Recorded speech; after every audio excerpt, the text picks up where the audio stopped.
Buenas tardes a todos. Ya es nuestra última sesión sobre esta campaña, sobre conocer la Escritura para conocer a Jesucristo. En esta campaña hemos tocado todo el tema de la creación. Hemos llegado hasta la creación de lo que son las aves, lo que son las plantas, lo que son los animales terrestres y marinos, y también ya se ha hablado también de la creación del ser humano. Ahora vamos a empezar, apenas nos vamos a meter, vamos a poner un pie en el capítulo 2 del Génesis, donde nuevamente se vuelve a hablar de la creación. Es otra versión, más bien no quiero decir que sea otra versión, sino que Dios nuestro Señor quiso inspirar y dejar muy claro sobre que Él era el Dios creador. Y en el capítulo 2 se vuelve a hablar otra vez de la creación. Sin embargo, esta creación en el capítulo 2 es distinta, pero nos deja prácticamente las mismas ideas. Y nos habla precisamente que Dios nuestro Señor, el séptimo día, Dios tuvo terminado su trabajo y descansó en este día todo lo que había hecho. Génesis 2. Hablar de descanso divino, pues como que no es lo más propio, porque Dios no se cansa. Dios nuestro Señor, al poner ese séptimo día de descanso, quiso poner lo que es un testimonio de lo que tendría que hacer el hombre hecho imagen y semejanza de Dios. Tiene que dejar un espacio para dar gloria a Dios nuestro Señor. Y precisamente vuelve a remarcar la idea de que les decía del Sabbat.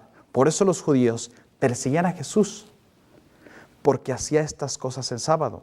Pero Jesús le replicó: mi Padre trabaja hasta ahora y yo también trabajo. También Dios nuestro Señor empieza a poner otro día de gloria y precisamente va a ser su resurrección.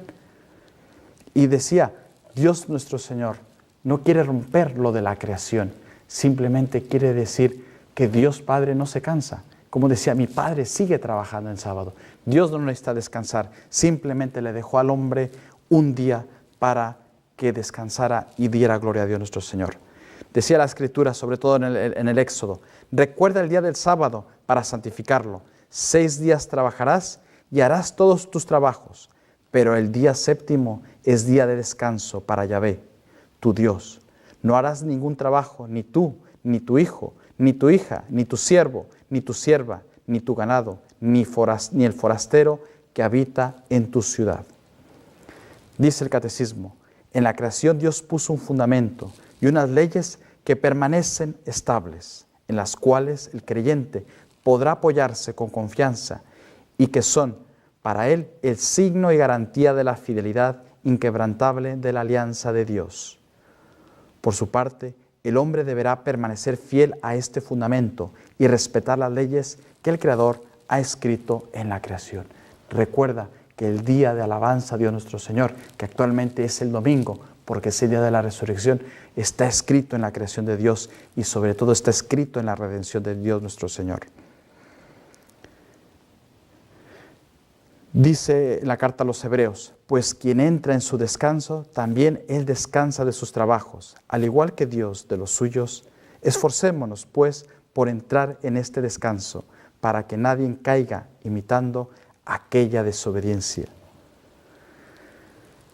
Siguiendo más adelante, en el capítulo 2, versículo 3, se habla del santificar.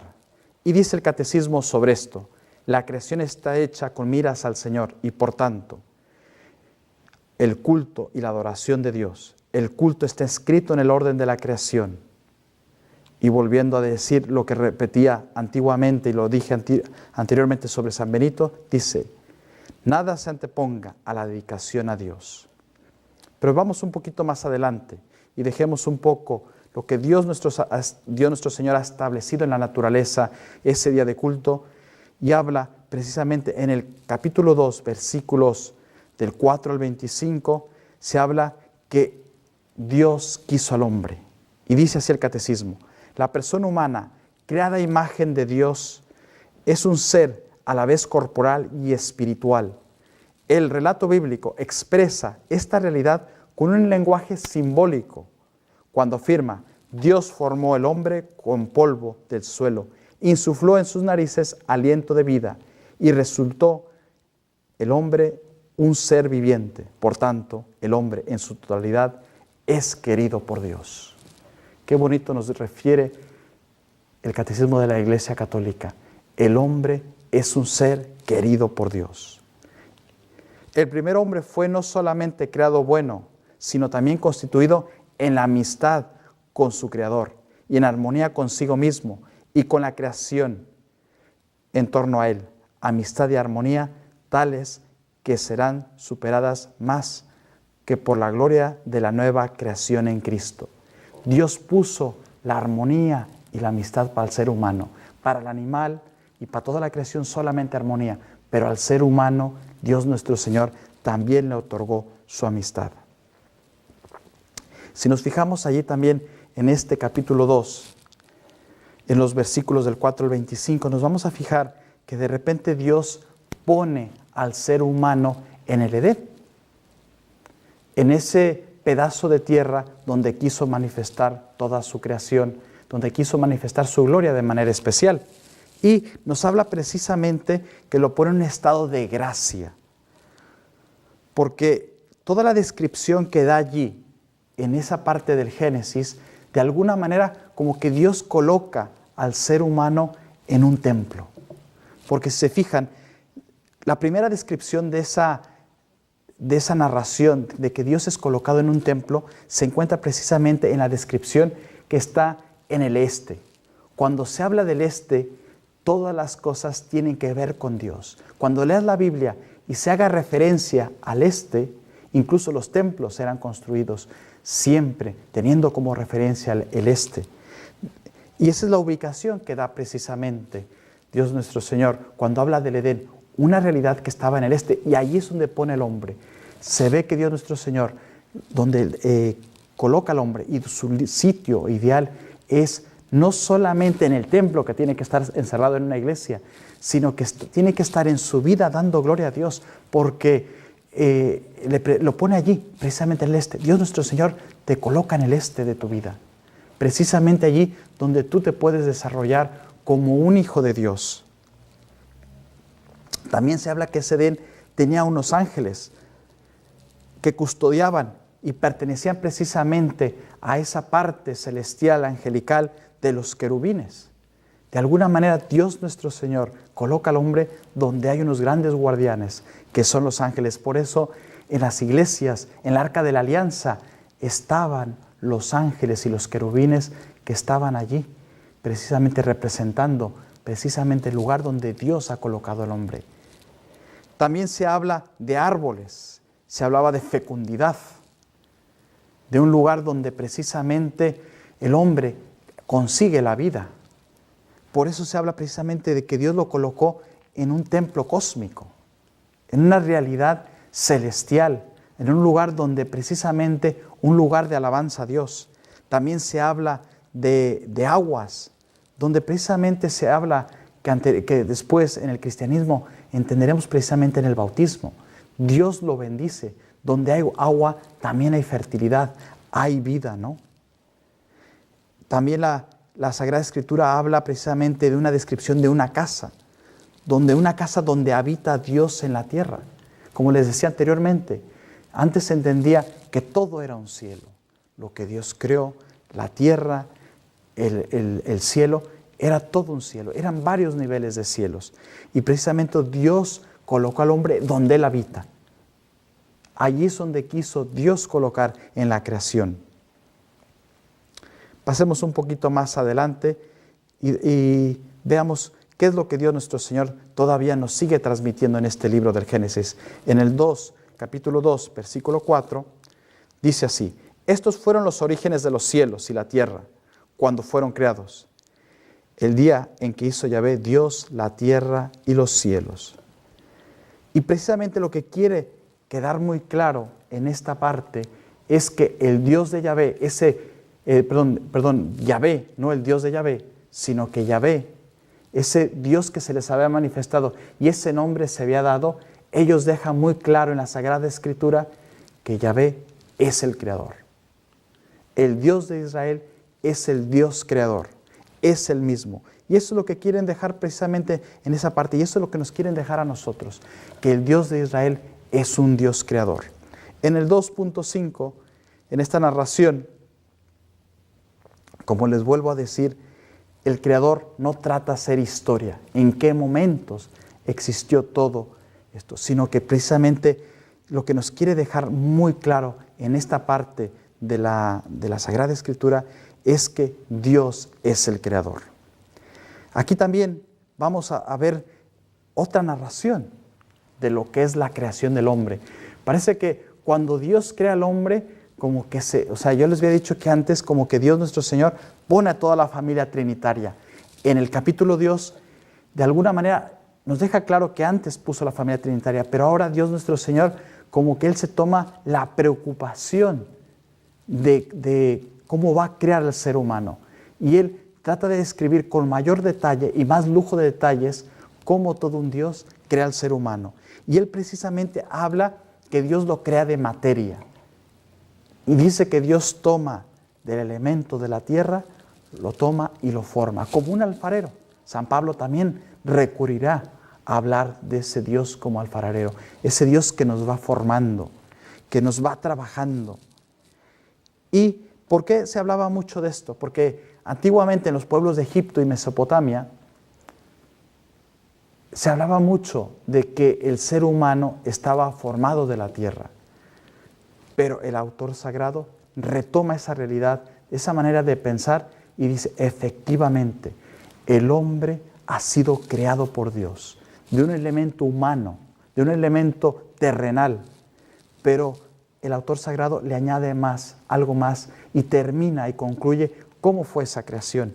Y dice que Dios insufló en sus narices, le infundió el espíritu. El hombre no se reduce a pura materia. El hombre tiene mucho de divino, tiene mucho de lo que Dios nuestro Señor es, que es a su imagen y semejanza.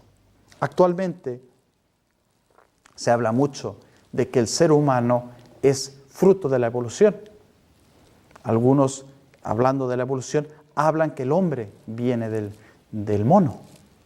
Y en las escuelas y en muchos lugares se habla precisamente que el ser humano viene del mono, ¿no? Quisiera contarles aquí un chiste medio rápido, inmediato, para que ustedes me entiendan. Dicen que un día una familia se encontraba con un problema, porque su hijo le estaba preguntando a la mamá, oye mamá, le acabo de preguntar a mi papá de dónde venimos nosotros, los seres humanos. Y pues el niño venía muy desconcertado porque su papá le había dicho que el hombre venía del mono, ¿no? Y cuando llega con su mamá y le pregunta, oye mamá, ¿de dónde venimos nosotros? Porque mi papá dice que venimos del mono, le dice, mira, por el lado de tu papá sí vienen del mono, por el lado mío venimos de Dios. Entonces, este chiste así medio inmediato, rápido, simplemente quiere dejar muy claro que nosotros no somos familiares de un mono. La Iglesia, al respecto, de alguna manera ha hablado que Dios nuestro Señor, en sus planes de la creación del ser humano, no descarta que se haya dado una evolución. Que el ser humano, de repente, pueda ser que un mono,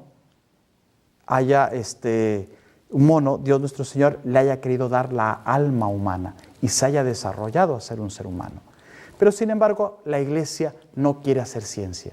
Pero también no descarta que la evolución, que se haya dado desde un ser unicelular, de una sola célula, a un ser con más células y que de repente Dios le da el alma.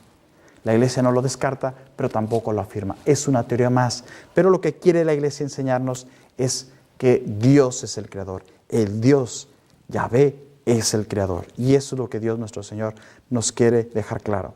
También en el capítulo 2, versículo 8, se habla precisamente de ese Edén. No quisiera meterme en ese tema importante. Se piensa que actualmente donde es el Edén, o donde era el Edén, es en el este de Palestina, que es actualmente Irak. Pero bueno, eso no es lo que nos quiere dejar el autor sagrado. El autor sagrado quiere dejarnos claramente quién es el Creador. Ya estamos a punto de concluir y en el capítulo 2, versículo 9, se habla del árbol de la vida. No quisiera ir mucho adelante sobre esto porque ahí es cuando empieza un poco la miseria humana. Desde ahora habíamos visto la misericordia, la grandeza, la bondad de Dios nuestro Señor, la creatividad que tiene al crear este universo. Y aquí ya empieza esa creación a entrar esa sombra, empieza a entrar esa desilusión, ese egoísmo. Ya no todo es bueno. La maldad empieza a tomar parte en esa creación de Dios nuestro Señor. Y precisamente empieza con el árbol de la vida, donde Dios puso un jardín hermoso y puso el árbol de la vida. Donde Dios nuestro Señor, después de decir, yo soy tu creador, Él puso, dice, yo tengo la autoridad sobre el bien y el mal. Y dice, y de ese árbol tú no deberías de comer, porque tú no eres el creador de esto. Tú eres una criatura. Y Dios nuestro Señor pone ese árbol que significa precisamente su autoridad. Recordemos que los seres humanos estamos hechos para dos cosas, para amar y servir. Y de repente la historia va a concluir que el hombre no quiere amar y no quiere servir, sino quiere ser como dioses. Vamos a continuar después con estos videos en las siguientes campañas donde esperaré seguir narrando las maravillas de Dios nuestro Señor y donde también iremos poniendo la miseria del hombre, pero donde Dios nuestro Señor no se queda con los brazos cruzados. Dios nuestro Señor está allí, con los brazos abiertos. Que Dios les bendiga mucho y ojalá que esta campaña haya sido un poco de su agrado y un poco de su inspiración para amar a ese Dios creador y redentor.